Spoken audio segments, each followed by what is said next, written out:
Glória a Deus. Amém. A paz do Senhor Jesus, querida igreja. Amém. Como sempre eu falo aqui, é uma satisfação gritante estar aqui na casa de Deus, adorando e exaltando o nome do Senhor com vocês, né? E eu creio que hoje também Deus também fará grandes coisas no nosso meio se você abrir o seu coração, né, e ouvir a palavra dele. Talvez você possa, através dessa mensagem, entender toda a profundidade, toda a extensão e primazia do que é o amor e a graça de Deus que ele trouxe mediante o seu evangelho. Então, sem mais delongas, irmão, eu convido a você a abrir não só a sua Bíblia, também o seu coração, para nós lermos a palavra de Deus que está escrito lá no livro de João. Ora a Deus. Ora a Deus. João, capítulo 8. Glória a Deus, obrigado pela água. João, capítulo 8, versículo 1 ao versículo 11. Vamos lá. João, Lucas, João.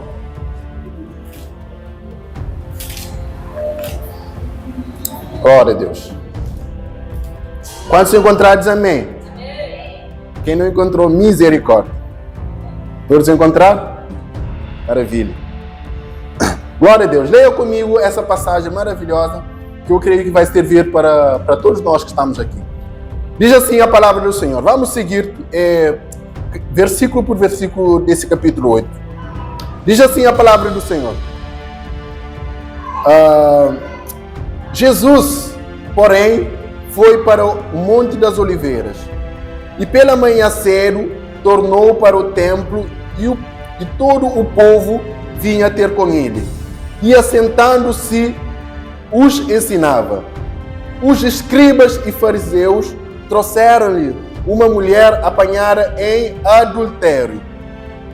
E pondo-se no meio, disseram: Mestre, esta mulher foi apanhada no próprio ato adulterando. Versículo 5.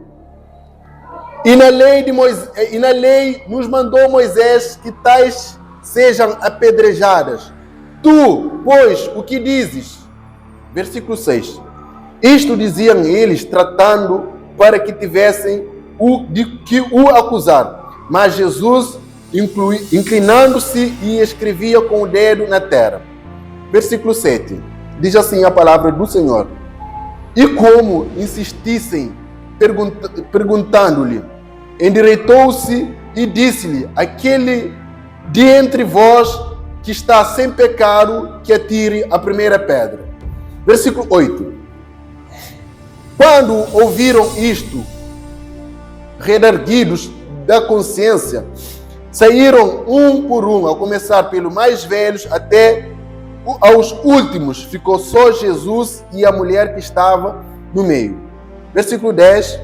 Endireitando-se Jesus e não vendo ninguém mais, a mulher, e disse à mulher: Mulher, onde estão aqueles teus acusadores?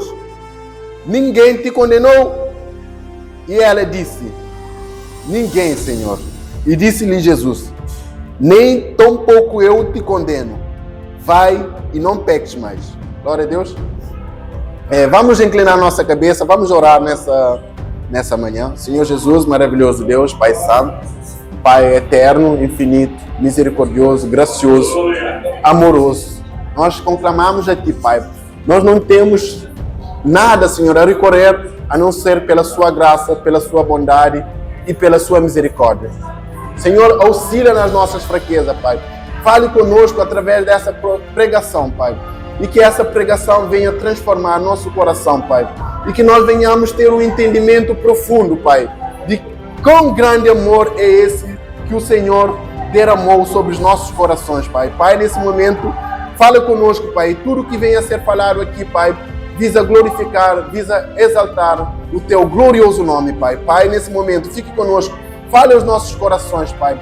Pai, fale aos nossos corações de modo que não fique nenhuma dúvida sobre nosso coração em relação a esse amor glorioso com quais o Senhor nos amou, Pai. Pai, nesse momento, fica conosco, em nome de Jesus. Amém.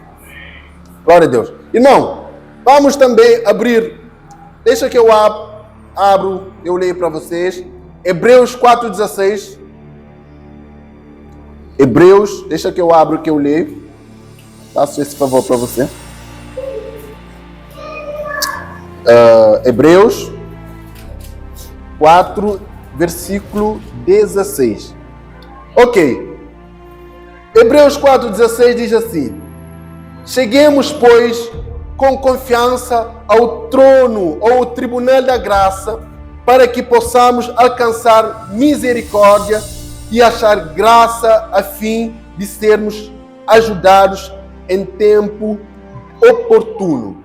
Romanos 3,26 diz assim: pois todos pecaram e foram destituídos da glória de Deus. Podem assentar, por favor. Glória a Deus. Irmão, talvez essa mensagem seja a maior mensagem da Bíblia Sagrada, pois ela centraliza o amor, a misericórdia e a graça de Deus mediante seu Evangelho. Essa mensagem centraliza o Evangelho de Cristo, né?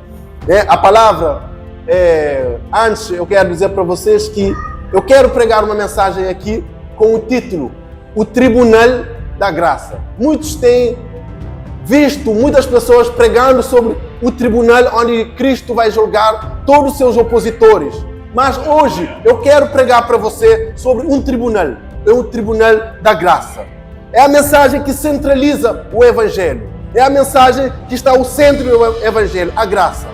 Para você que está aqui hoje, que é novo, que não sabe o que significa a palavra graça, ela significa favor não merecido ou favor imerecido.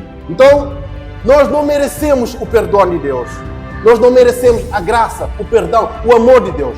Entretanto, Ele decidiu, mesmo assim, nos amar.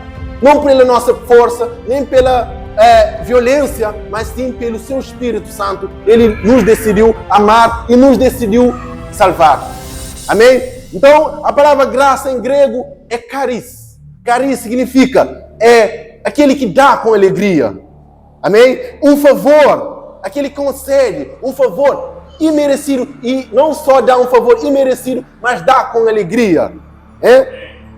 Graça, prazer. Então Deus nos salva, Deus nos perdoa, não por nós, mas sim pela sua graça, pelo seu favor que nós não merecemos. Nós não merecemos o favor de Deus. Pois Romanos 3,26 diz: todos pecaram, destituídos estão da glória de Deus. Entretanto, Deus, mesmo assim, decidiu nos amar pela sua graça. Não porque Ele viu ou previu algo que seja bom em nós, mas sim pela sua graça. Porque Ele é gracioso, Ele é amoroso, Ele é misericordioso. Então, se você atentar fielmente a essa palavra, você vai compreender a plenitude, a extensão e a primazia do Evangelho.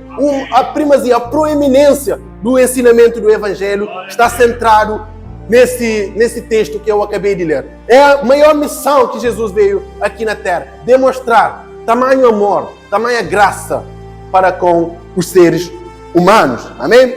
Então, nós nesse texto vamos ver uma mensagem que vai nos assemelhar à mulher adúltera.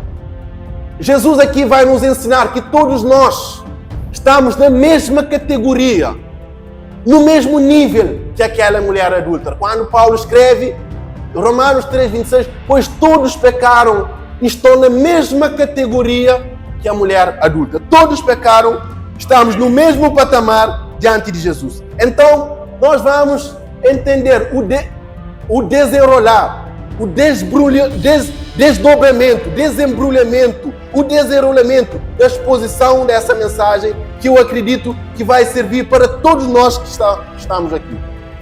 Não só para nós que estamos aqui, também para você que me assiste através dessa plataforma. Romanos 3,26 diz: todos pecaram, estão destituídos da glória de Deus. Em Romanos 3,26, o maior bandeirante do cristianismo, o maior plantador, o maior cultivador da igreja, o maior apóstolo para mim na Bíblia Sagrada diz que todos pecaram, estão destituídos da glória de Deus.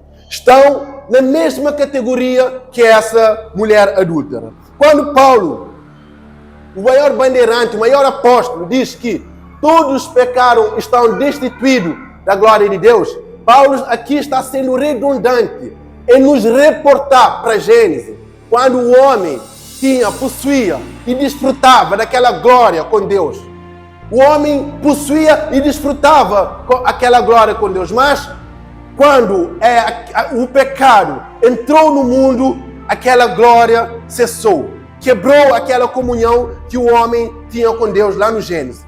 Deus criou o homem para ter plena comunhão com Ele, para ter uma comunhão na sua totalidade, na sua primazia com Ele. Entretanto, quando a Eva comeu aquele fruto proibido e deu para seu marido comer, aquela comunhão foi quebrada. E quando Paulo fala assim, todos pecaram e foram destituídos da glória de Deus, Paulo está dizendo aqui que todos, aquela glória que o homem tinha e possuía, apoderava daquela glória, agora estão destituídos dessa glória. Essa é a condição de todos os homens, meu irmão. É a condição da juíza, é a condição do agricultor, é a condição do político, é a condição do advogado, é a condição do estudante, é a condição de um crente. Todos estão na mesma categoria. Todos pecaram e quebrou aquela comunhão que o homem tinha com Deus. Essa é a nossa condição, porque o que faz a separação entre Deus e o homem são os nossos pecados. Então, aquela comunhão que o homem tinha com Deus foi cessada, foi quebrada, por causa do pecado que entrou no mundo. Entretanto, não obstante, sem embargo, todavia, se pelo primeiro homem, pelo primeiro Adão, o primeiro homem, entrou o pecado no mundo, pelo segundo Adão, que Cristo vai remover o pecado do mundo. Então, Cristo vai restituir a comunhão que existia entre Deus e o homem. Então, Cristo veio para isso, para restituir a comunhão que existia entre Deus e o homem. Esse Jesus vai trazer graça. Esse Jesus vai trazer propiciação. Esse Jesus vai trazer redenção, perdão pelos nossos pecados. Então, agora, trazendo perdão, trazendo propiciação pelos nossos pecados, trazendo redenção para o homem, ele vai restituir aquela glória que existia com Deus lá no Gênesis. Amém? Então, é sobre esse amor que eu quero retratar com você hoje. Assim como aquela mulher adúltera encontrou com o tribunal da graça, onde Cristo perdoou ela, nós também estamos na mesma categoria que essa mulher.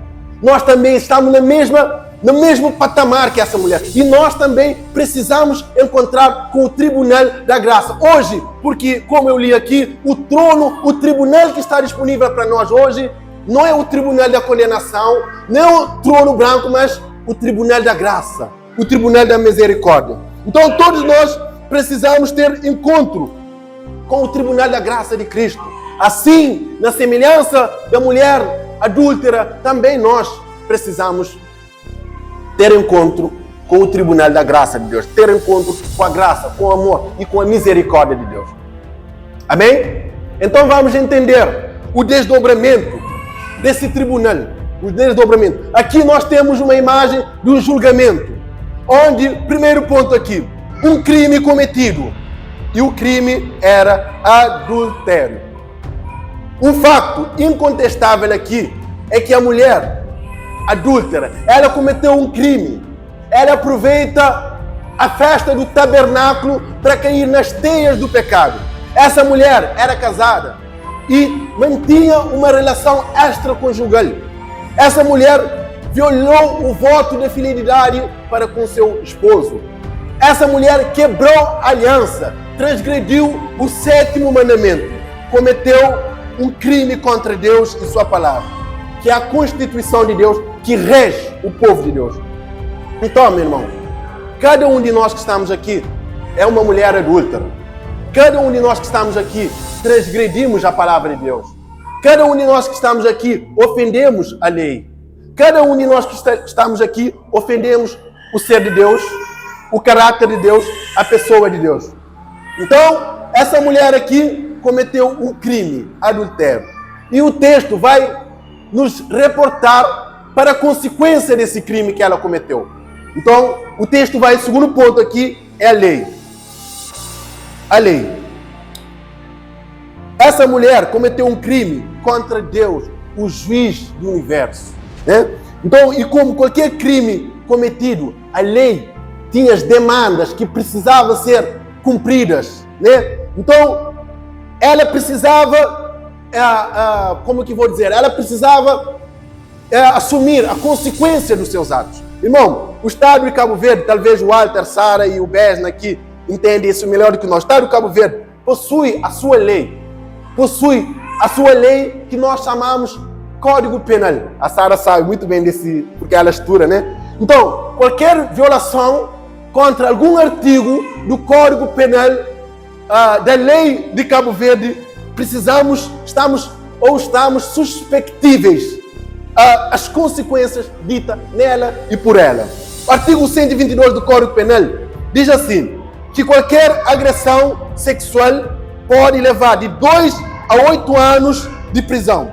Também o artigo, no mesmo Código Penal, artigo 120, diz que quem cometer o crime de burla terá 3 anos de prisão ou uma multa de 8 a 7 anos, de 80 a 200 dias de multa. Então, assim como quem ofende o Código Penal de Cabo Verde, da Constituição, também está suspeitível a pagar uma consequência por esse crime. Então, essa mulher cometeu um crime contra Deus, um crime contra o Código Penal de Deus. Aleluia. Então, a consequência para esse crime é a morte, e morte por apedrejamento. Então, o crime resultou o que nós chamamos de pecado. O que é pecado? É a ofensa contra a lei de Deus. É o crime contra a lei de Deus. Então, o pecado dessa mulher, ela constituiu-se como um crime contra o Código Penal de Deus e as demandas que a lei exigia precisavam ser cumpridas. Isso que o pecado faz, meu irmão. Ela faz a separação entre Deus e os homens. Isaías 52:9. O pecado, meu irmão, não é algo inofensivo. Ela é maligníssima, meu irmão. É pior que pobreza. É pior que doença. É pior que a morte, meu irmão. É pior que perseguição. O pecado é uma fraude, meu irmão. Ela te ludibria. Ela te engana. No princípio, ela parece que você é o maior do mundo, mas no fim, ela traz uma plena destruição, meu irmão. Não brinque com ela, meu irmão. Afaste-se dela. Confesse ela, meu irmão. Então, meu irmão, as demandas da lei de Moisés exigia que o preço para o pecado fosse pago. Agora temos aqui o terceiro ponto. A imagem aqui é de um tribunal. Por isso que o título dessa mensagem é Tribunal da Graça. O terceiro ponto aqui, nós temos os escribas e fariseus, os acusadores. Né? Não tem lá no tribunal aquele que acusa, né? Aquele que acusa, que mostra, que fala o crime que a pessoa cometeu. Então, os escribas e fariseus eram acusadores daquela mulher e fizeram isso com requintes de crueldade. Eram homens que tinham inveja de Jesus. Eram homens que queriam prender Jesus. Eles mandaram o guarda prender Jesus, mas os guardas vieram extasiados, maravilhados com o ensinamento de Jesus. Diz a Bíblia que no outro dia Jesus saiu da Monte das Oliveiras e voltou a ensinar ao povo. Voltou a ensinar ao povo e os judeus ficaram furiosos. Então, os judeus envolveram Jesus nesse incidente. Eles levaram a mulher adúltera perante o juiz de toda a terra.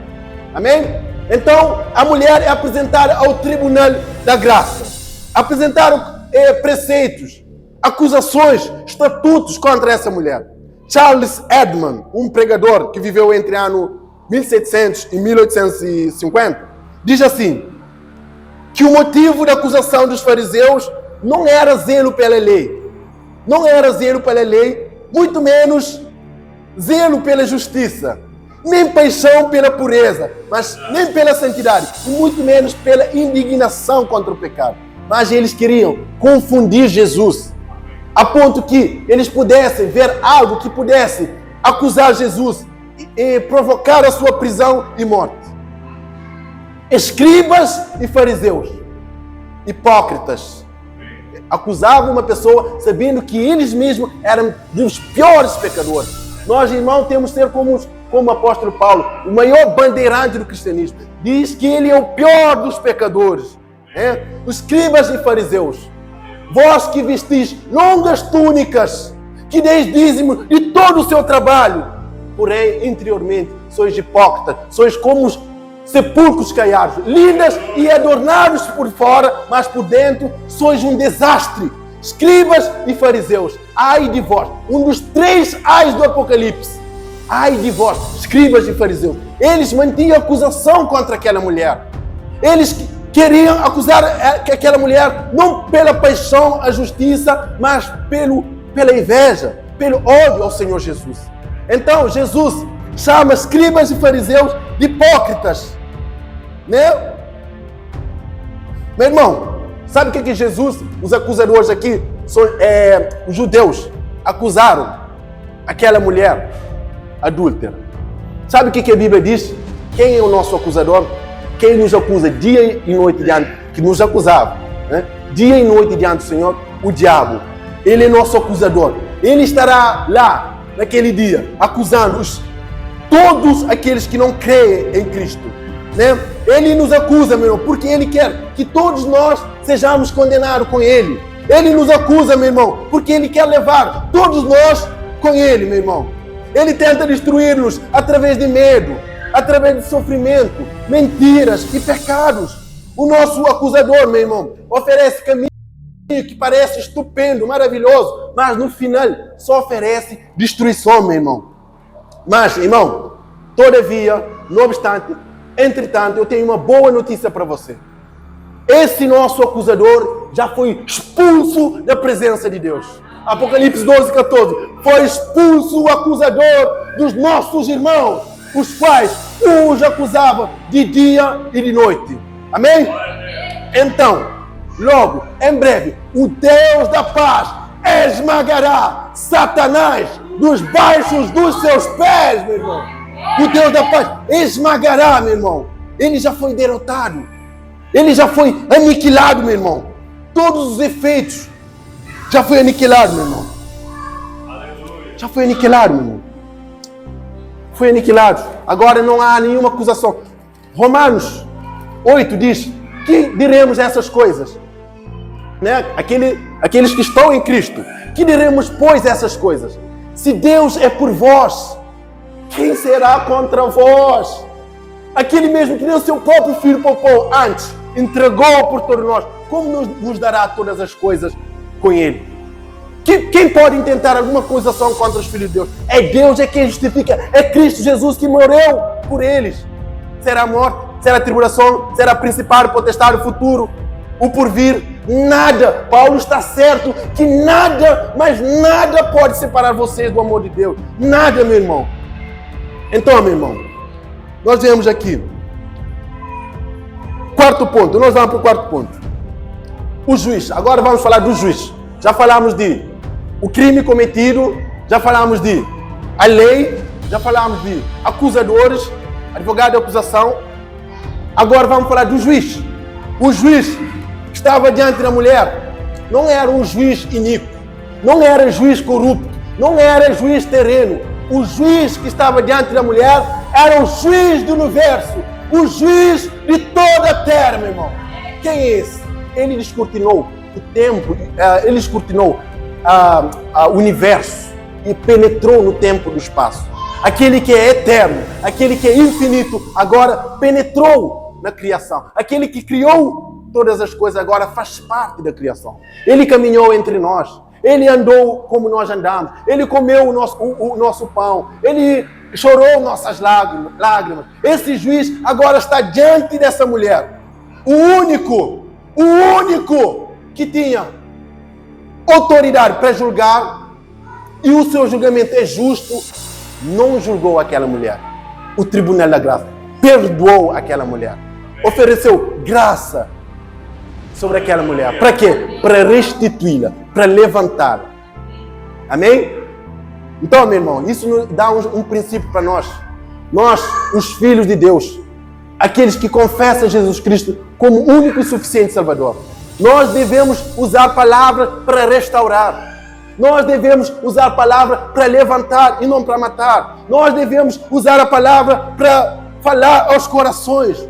E aqui Jesus nos dá um grande exemplo. Ao invés de condenar aquela mulher adúltera, ela restituiu ela. Amém? Os acusadores levantaram um preceito da lei e disseram assim: mestre, a lei de Moisés diz que essa mulher tem que ser apedrejada. Tu, porém, o que dizes? Jesus, olha só que coisa interessante. Jesus vai mostrar aqui, alinhar aqui, vamos abrir uma linha aqui, um parênteses, alinhar. Jesus vai mostrar, os escribas e fariseus tinham em mente que Deus era justo, que ele tinha que aplicar a sua justiça, sim, mas Deus não é só justo. Outro atributo de Deus é amor, é misericórdia. Então, Deus poderia julgar essa mulher, sim ou não? Deus poderia julgar, sim ou não? Responde, igreja.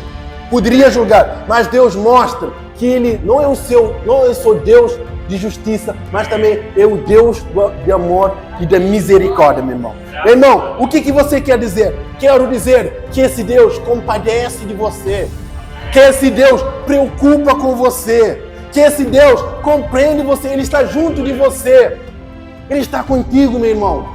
Ele não está longe, porque Deus não só habita no mais sublime trono, mas também habita num coração contrito, meu irmão.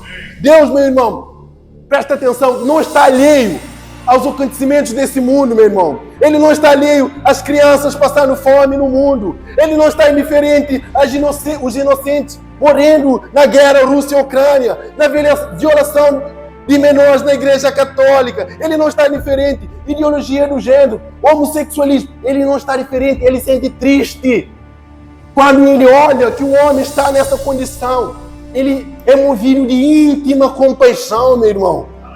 Ele sente triste, meu irmão. O seu coração fica afligido, triste, contrito, meu irmão. Por que você fala isso?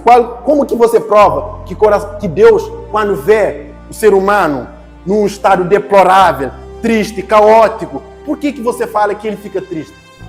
Gênesis diz que quando o pecado subiu até as narinas de Deus, Deus moveu-se de íntima compaixão. Meu irmão, Deus compadece de nós, meu irmão. Ele sente comovido. Jesus, quando via as pessoas, ela viu aquela mulher cujo filho morreu, ele chorou. Jesus chorou. Jesus se sentia triste por nós. Quando ele olha que o homem está numa situação deplorável, o homem está bebendo todos os prazeres, todas as taças do pecado, ele se sente triste, meu irmão. Ele não está alheio à sua situação, meu irmão. Ele se preocupa com você. Ele se preocupa com você, meu irmão. Você que hoje acha que Deus está longe de você. Não, meu irmão. Deus ama você. Ele preocupa com você. Tanto que Ele quer derramar o seu amor sobre você. A sua graça sobre você. Como você prova? O grande exemplo aqui é a mulher adulta, né? Condição. Ele quer perdoar você. Ele quer amar você. Ele quer tratar você com ternura, com amor. Ele quer essas coisas, meu irmão. Ele quer salvar você, meu irmão. Olha só, João 3,16. Porque Deus enviou o seu Filho ao mundo, não para condenar o mundo, mas sim para salvar, meu irmão. 1 Timóteo 2,14, o qual deseja que todos cheguem pleno conhecimento da verdade e sejam salvos, meu irmão. Deus está junto de você, meu irmão. Ele está. A ideia aqui é Emmanuel. Deus conosco, Deus presente. Aleluia. Então, meu irmão, a linha B. A linha A. Jesus mostra que Deus não é só Deus de justiça, mas também Deus é amor. Ele preocupa com cada um de vocês que estão aqui. Amém? Segundo, Jesus mostra a condição agora de todos os homens. A condição de todos os homens. É como nós lemos aqui. Ele diz aqui assim: quem de vós não tem pecado, que atire a primeira pedra. Ou seja, Jesus fala aqui o que Paulo escreveu em Romanos 3, porque todos pecaram, não tem jeito, todos pecaram, todos estão destituídos, todos estão no mesmo patamar que essa mulher, na mesma categoria que essa mulher. E os judeus, quando ele disse, quem de vós não tem pecado que atira a primeira pedra, os judeus, diz a Bíblia que os judeus saíram um por um, dos mais velhos até os mais jovens. Amém? Quantos estão entendendo? Diz amém.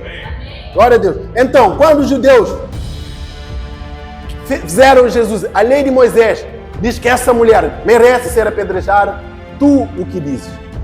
Se Jesus dissesse, não, essa mulher não merece ser apedrejada, eles veriam que Jesus não é o Messias, porque a Bíblia diz que o Messias apontará para a Bíblia Sagrada, apontará para a lei de Moisés. Então, se ele condenasse a mulher, os judeus diriam para ele que ele está a cometer um crime contra Roma, porque só o que podia condenar é Roma. Ou seja, queriam criar um laço de passarinheiro para Jesus. E acabaram caindo na sua própria armadilha, meu irmão. Aqui, Jesus desmascara os hipócritas, escribas e fariseus. Quando Jesus disse, quem de vós não tem pecado, atire a primeira pedra, Jesus estava mostrando que todos vocês estão na mesma categoria que essa mulher. Todos pecaram, estão destituídos da glória de Deus. Está destituído da glória de Deus o rico, o pobre, o bonito, o alto, o baixo, a juíza, advogado, estudante, né? Os ralés estão destituídos da glória de Deus. A varredeira do rua, o condutor do carro, todos estão destituídos da glória de Deus. Todos cometem pecado, todos cometem ofensa à lei de Deus. Todos pecadores, todos nós somos pecadores. Todos. E quem não tiver pecado aqui, que atire a primeira pedra. Amém. Todos estão destituídos. Aquele que diz que não tem pecado, assim mesmo se faz mentiroso. Mas aquele que confessa os seus pecados, ele é fiel para perdoar, para restituir, para salvar, para mostrar a sua benevolência. Amém? Olha só, Tiago diz, aquele que cair, que eu estou dizendo essa palavra para quem se julga moralmente perfeito. Aquele que cair num só preceito da lei, caiu em todas elas. Ou seja, cometeu um pecado, cometeu todo o pecado. Ok, você caiu na mentira, caiu no adultério. Você odeia seu irmão, caiu no adultério. Você levanta falta de testemunha, caiu no adultério. Eu vou até mais longe aqui. Segundo a ciência, o homem, estima-se que o homem tem 30 mil pensamentos por dia. Nesse 30 mil pensamentos, a Bíblia diz que Deus vai julgar até os pensamentos impuros. Nesse 30 mil pensamentos, se você tiver um pensamento mau, é suficiente para Deus condenar. É suficiente para Deus condenar. Imagina, se nós tivéssemos um pensamento mau por dia, agora, um ano, quantos pensamentos maus teríamos? Um ano, 365 pensamentos maus. E em 10 anos, teríamos 3.650 pensamentos maus. Mas nós não temos só um pensamento mau por dia. Temos vários pensamentos maus. Então, se você cair só no pensamento mau que você tiver, então você já caiu no adultério. Porque aquele que caiu num só preceito da lei, caiu em todas. Então todos pecaram no adultério e da mesma forma, da mesma categoria, estão no mesmo patamar e categoria da mulher adulta. Amém. Quem não cometeu um pecado aqui, que atira a primeira pedra? Todos estamos na mesma categoria, pecadores, e precisamos da graça. Precisamos do amor de Deus. Precisamos da benevolência, do favor imerecido de Deus. Aleluia. Quinto ponto. Agora vamos falar. Agora, ele apresentou o crime cometido. Agora, apresentou a lei. O que a lei diz? Agora, os acusadores, o juiz. Agora temos quinto ponto. A graça. O tribunal da graça.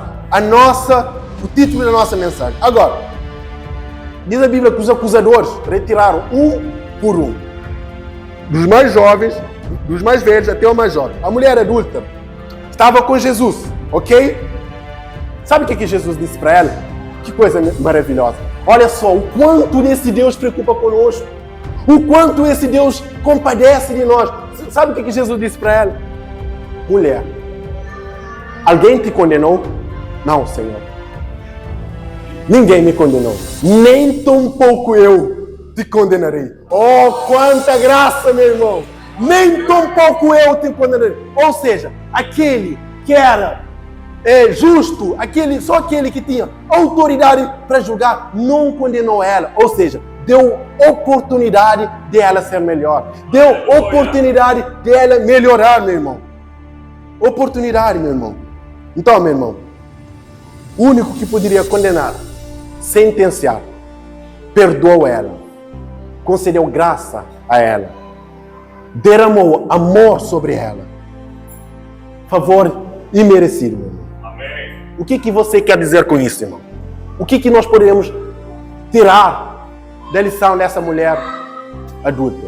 Eu quero dizer para você, presta atenção, que apesar dos seus pecados, apesar dos seus erros, apesar das suas barganhas, apesar das suas peculiaridades, da sua ofensa, Deus não está com raiva de você. Deus está perto, Ele não te condena, meu irmão. Ele está perto de você. Ele quer dar a você uma nova oportunidade para começar, meu irmão. Aleluia. Nova oportunidade, meu irmão. É assim que nosso Deus faz. Nós pecamos uma vez, Ele dá oportunidade e mais oportunidade de nós sermos melhores. Aleluia. Irmão, quem conhece aqui a história de Pedro? Quem conhece aqui a história de Pedro? Pedro foi um dos maiores apóstolos da Bíblia. Entretanto, Pedro pecou. Pedro blasfemou contra o Senhor. Né? Quando prenderam o Senhor, o que Pedro disse? Eu conheço-te, tu estava com ele. Não, eu não conheço ele. O teu moro Galileu te denuncia. Não, a Bíblia diz que na terceira vez ele começou a blasfemar. Eu não conheço esse homem. Mas, irmão, quando o Senhor ressuscitou, sabe o que os anjos disseram? Por que buscais entre os mortos aquele que vive? Ele não está aqui mais. Vede que o túmulo está vazio. Mas ele ressuscitou. Agora os anjos disseram: ide, diz a Pedro e aos discípulos que ele irá adiante de vós para Galileia. Mas por que os anjos disseram? Diz a Pedro e aos discípulos. Por quê? Pedro não é discípulo? Pedro não fazia parte da estatística do discipulado? Ele disse: diz a Pedro e aos discípulos que ele irá adiante de vós para Galileia, porque ele sabe que Pedro não se considerava digno de ser discípulo. Pedro não considerava digno porque ele pecou contra o Senhor. Ele falhou contra o Senhor. Ele abandonou o Senhor. Ele fugiu no momento que o Senhor mais precisava. Ele não se considerava discípulo, meu irmão. Não se considerava, meu irmão. Mas, quando eles estão lá na Galileia, diz a Bíblia que os passos começou a caminhar. E uma voz suave, lá na areia: filhos, filhos, filhos, tendes alguma coisa de comer? Oh, quanta graça, meu irmão. Ou seja, Jesus, pelo que os apóstolos, os discípulos fizeram, Jesus deveria falar a eles: covardes, covardes, vocês fugiram e abandonaram, covardes. Mas Jesus não disse isso, disse: filhos, filhos, filhos. Que palavra tremenda, meu irmão. Filho, é assim que Ele chama você, apesar da sua queda, apesar do seu fracasso, apesar do seu pecado, apesar das suas peculiaridades pecaminosas, Ele te chama de filho, filho, filho. Por quê? Porque Ele quer dar uma nova oportunidade para você recomeçar. Ele quer dar uma folha em branca para você reescrever sua história. Ele chama você de filho, filho, filho. Mas diz a Bíblia, quando João começou a ver Pedro, João disse assim: Pedro é o Senhor. E Pedro começou a botar a sua túnica, agora vou enfrentar essa situação, então ele vai me humilhar agora, mas agora eu não vou fugir, agora eu vou falar com ele. E quando Pedro chega na praia, uma surpresa. Pedro encontra o grelhador lá com peixe, Jesus preparando o peixe para alimentar seus discípulos. Pedro tem um susto, sabe por quê? Porque em todo o Novo Testamento, 2 ocasiões fala sobre o grelhador. O grelhador quando aquele discípulo estava esquentando e o grelhador quando Jesus vai restituir Pedro. Ou seja, aquele grelhador estava lá quando Pedro negou Jesus e aquele grelhador também estava lá quando Jesus vai restituir Pedro. O que você quer dizer? Na mesma geografia que você caiu, que você pecou, ele vai construir aquela geografia para perdoar para você, para derramar graça sobre você, misericórdia sobre você. Então Jesus vai alimentar seus discípulos, vai alimentar com peixe seus discípulos, que dá um princípio aqui para nós também. Qual é o princípio? Que quando alguém cair, nós temos que tratar como Jesus tratou, com misericórdia, com amor, ternura, alimentá-lo com essa palavra, e não só alimentar com essa palavra, que é o pão vivo que desceu do céu, mas também é aquilo que essa palavra vai provocar perdão, vai provocar propiciação, redenção. Irmão, é isso que Jesus faz conosco. Mas Jesus vai falar uma coisa para Pedro. Depois de alimentar seus discípulos, até vou ficar mais para cá. Depois de alimentar seus discípulos, sabe o que Jesus faz? Vai, Simão Pedro, lembrem que lá atrás, Pedro disse assim: ainda que todos estes te abandonam, eu, Pedro, não te abandonarei. Eu, Pedro, não fugirei. Mas quando a chapa esquentou, Pedro negou ele 3 vezes. Correu, fugiu, covardemente, tristemente. Agora Jesus vai restaurar Pedro. Simão, Pedro, filho de Jonas, tu me amas? Assim, sabes que eu te amo, Senhor. Pastorei as minhas ovelhas. Simão, Petros, filho de Jonas, tu me amas? Senhor, tu sabes que eu te amo, Senhor. Pastorei as minhas ovelhas. Pela 3ª vez, o Senhor disse: Simão, Pedro, filho de Jonas, tu me amas? Senhor, tu sabes todas as coisas. Tu sabes que eu te amo. Irmão, tem uma coisa tremenda no grego que não consegue passar para português aqui.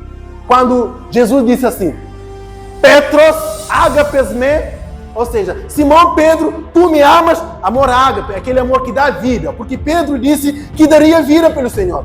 Então o Senhor usou o termo grego aqui: Petros, agapes me amas a ponto de dares vida por mim. Pedro se entristeceu.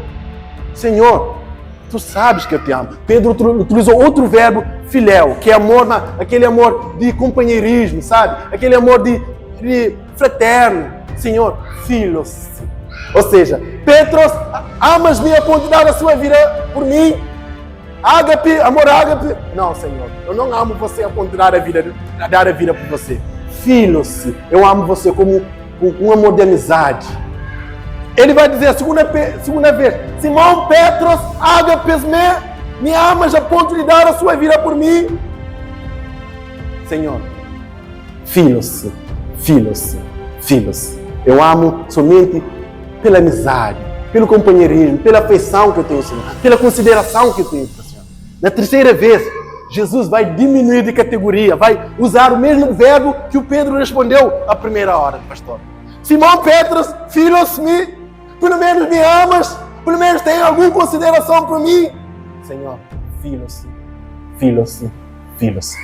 Tu sabes que eu te amo, tu sabes todas as coisas e sabes que eu te amo. Então, o Senhor vai restituir Pedro naquele momento. Aquele homem que outra hora negou 3 vezes, o Senhor deu a oportunidade para ele de confessá-lo 3 vezes. Negou 3 vezes, agora Jesus vai dar a oportunidade de Pedro confessá-lo 3 vezes, meu irmão. Oportunidade. É assim que o Senhor faz conosco. Apesar do nosso tombo, da nossa queda, dos nossos pecados, da nossa ofensa contra Ele, Ele vai nos dar oportunidade e mais oportunidade de melhorar, meu irmão. Oportunidade, meu. Deixa eu contar uma parábola aqui. Uma parábola, né? Existia um filho e um pai. O filho, certa vez, pegou o carro, um Lamborghini do seu pai, e foi saindo pela cidade. Foi correndo o carro. Aí aconteceu um grave acidente. O filho, meu Deus do céu, eu peguei o carro do meu pai sem autorização. Agora o que o meu pai vai fazer comigo? Ele vai me matar, ele vai me humilhar, ele vai me condenar. Agora o pai dele vai, cheio de amor, cheio de ternura. Filho, aconteceu alguma coisa contigo, filho, e cura a sua ferida, paga um médico, paga um tratamento para ele. O pai trata com amor, trata com misericórdia, trata com ternura. Mas, pai, por que o Senhor está fazendo isso? Eu não mereço isso, pai. Eu não mereço. Eu peguei o seu Lamborghini e eu quebrei, pai. Não, filho. Agora o pai vai lá na oficina,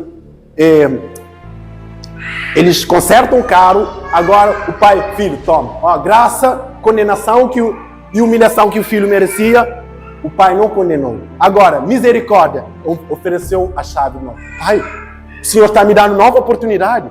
É assim que Jesus faz com você. Apesar do seu pecado, da sua queda, inclinações, ofensa contra ele, ele te dá oportunidade e mais oportunidade para você, meu irmão. Isso é graça, isso é amor e benevolência de Deus, meu irmão. É graça, meu irmão. Graça, favor imerecido, meu irmão. Favor imerecido. Nós não merecíamos o favor de Deus, mas ele mesmo assim, por nome dele, pelo amor dele, ele decidiu nos amar. Porque Deus amou o mundo de tal maneira que deu seu Filho unigênito para que todo aquele que nele crê não pereça, mas tenha vida eterna. Deus amou o mundo não por causa que o mundo tinha algo que Deus quisesse amá-lo. Deus amou o mundo, Deus nos amou porque Deus é a expressão exata do amor. Então, meu irmão, apesar das suas quedas, dos seus fracassos, dos seus erros, Ele perdoa você. Ele dá uma nova oportunidade a você. Porque onde abundou o pecado, superabundou a minha graça, meu irmão. Por cada queda, meu irmão, há propiciação, há sangue de cordeiro, meu irmão, para perdoar você. Para perdoar, para regenerar, para transformar, para dar a você mais oportunidade. Mais oportunidade, irmão. É assim que Cristo faz conosco. Apesar dos nossos tombos, das nossas quedas. Que isso? Nós não merecemos. Não é pela força nem pela violência, mas pelo seu Espírito. Ele concede graça sobre nós. Amém. Graça, meu irmão. O que é graça? O que eu falei aqui?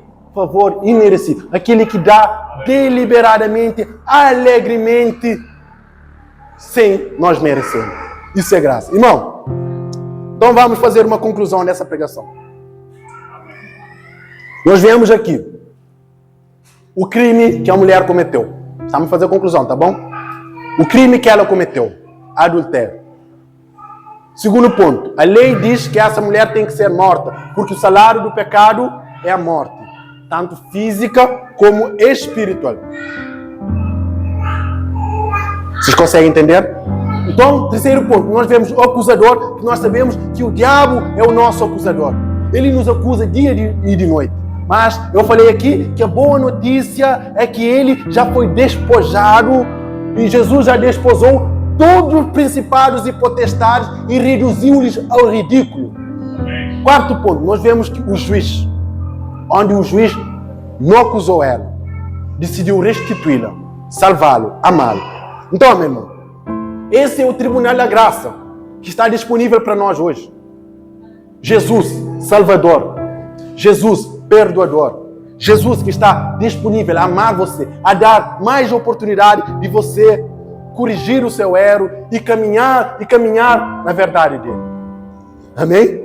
Hoje, está disponível hoje para nós o tribunal da graça, ou o trono da graça e da misericórdia.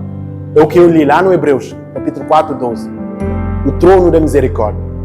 Então, sem embargo, não obstante, chegará um dia que o trono da graça e da misericórdia não estará disponível mais. E lá, quando a lei diz, ele vai usar a lei para condenar. Quando a lei disser, não adulterarás.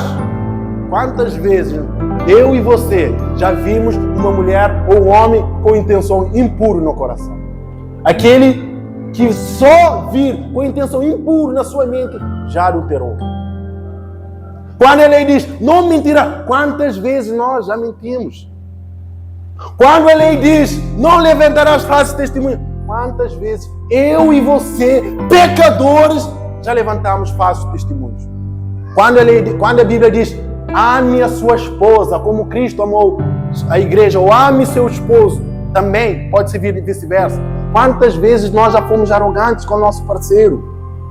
Quando ele diz, ame a Deus sobre todas as coisas, quantas vezes nós, eu e você, pecadores, já botamos Deus de trás, outras coisas em primeiro lugar? Irmão, entretanto, a boa notícia dessa pregação hoje, que hoje está disponível um advogado, um juiz gracioso, benevolente, está disponível para você.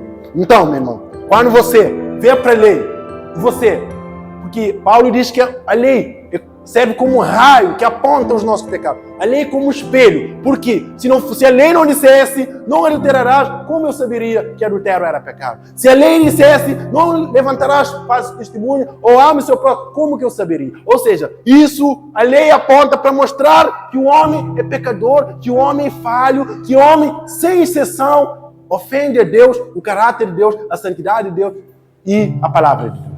Então, quando a lei disser isso, que você não ver sair, olha aquela luz. Eu sou a luz do mundo, lá no final do túnel. Olha aquela luz, olha Cristo, o nosso Salvador. Olha para Ele, porque quando a lei mostra que você é pecador, há sangue do Cordeiro para te salvar, para te purificar, para te transformar, para te dar nova oportunidade de continuar. Então, meu irmão, nós não temos mérito, nós não temos obras, como o obreiro Miqueias leu ontem aqui. Não é pela obra para que nós possamos ser justificados, né? Mas, né, tem duas palavras em grego que significam obra. A obra que eu falo aqui é aquela obra que nós fazemos, como se nós morrêssemos na cruz para que fosse feita plena redenção. Não.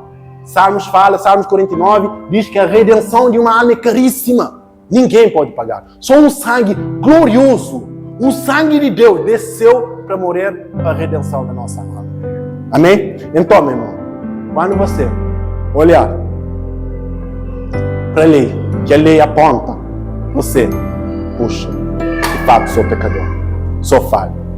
Entretanto, olhe para aquele que não tinha pecado, que por você se fez pecado. Olhe para aquele que morreu na cruz pelos seus pecados. Olhe para aquele que tomou todas as demandas da lei e foi para a cruz e cravou na cruz com ele. Olhe para aquele que tomou a maldição da lei quando Moisés disse: maldito é o teu fruto, maldito é a sua maçadeira, maldito és tu quando entrar na cidade. Olha aquele que tomou todas essas maldições para ele e cravou na cruz para ele, porque ele vai dizer: eu sou aquele que morreu pelos teus pecados, que eu derramei deliberadamente, alegremente pelos seus pecados na cruz. Olhe para ele, meu irmão. Por que você tem que olhar para ele? Porque ele é amoroso, porque ele é misericordioso, porque ele é gracioso, porque ele é benevolente, porque ele é Jesus, o nosso, o meu e o seu Salvador, meu irmão. Glória a Deus. Olhe para ele, meu irmão. Olhe para ele. Olhe para Cristo. Olhe aí para mim. Todos vós, os termos. Quando ele fala termos aqui, ele fala a extensão da terra. Cada homem, não importa ser juiz, ser advogado, ser agricultor, ser pedreiro, ser político, todos pecaram e todos precisam de um encontro com o Tribunal da Graça. Porque o que está disponível para nós hoje é o Tribunal da Graça e da Misericórdia. Então, irmão, hoje é dia de propiciação. Hoje é dia de perdão. Hoje, meu irmão, as portas da misericórdia estão abertas. Se apodere da misericórdia, meu irmão. O tribunal que está disponível para nós não é o tribunal da condenação, é o tribunal da graça, do perdão e da misericórdia, meu irmão. Então hoje é tempo de salvação. Agora é agora, meu irmão. Entretanto, permita-me terminar com esse texto aqui. Com mais uma parábola. Tem um governador. Esse é o meu maior temor. Apesar dessa pregação que eu já preguei aqui, apesar do texto que eu já expus aqui, do perdão, do amor de Deus, o meu maior temor é que seu coração ainda continue fechado. Deixa eu contar uma parábola para vocês. Certa vez, um governador, um juiz que tinha decisão na mão, decidiu perdoar um preso. Decidiu perdoar. Não, eu quero perdoar esse preso. Mas só que eu vou vestir de um pastor e eu vou lá para ver como que eles vão falar comigo. O juiz foi com a Bíblia na mão. Ei, eu quero falar uma coisa para você. Tem uma coisa para você. Não, não, sai daqui, sai daqui. Ou seja, aquelas pessoas rejeitaram o perdão. Rejeitaram a sua liberdade. Não, sai daqui, eu não quero ver nada com você. Não, não. O juiz, tá bom, tá feito, foi embora. E o carcereiro, o guarda, agente prisioneiro, foi lá. Você é doido? Você é doido? Esse homem é o governador da cidade. Você rejeitou o perdão a carta de perdão que ele tinha para você. Entretanto, ele foi, meu irmão, o juiz foi embora. Aquele homem continuou nos cárceres, continuou na prisão. O que eu quero dizer com isso?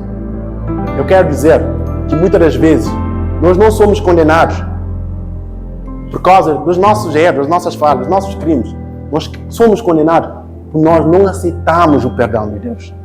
Nós não aceitamos o perdão de Deus. E hoje eu convido você a abraçar a graça de Deus. Eu convido você a estar alicerçado no trono da graça e da misericórdia. Eu convido você a abrir o seu coração, a confessar Jesus como seu único e suficiente Salvador. Não há outro.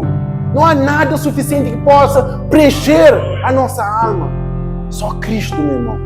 Cristo. Cristo. Entretanto, quando Ele dá uma nova oportunidade para você, Ele vai te dizer uma coisa que Ele disse à mulher adúltera aqui. Vai e não peques mais. Ó graça, ó. Vai e não peques mais. Ou seja, oportunidade e mais de oportunidade e mais de oportunidade que Ele deu para essa mulher ser uma pessoa melhor.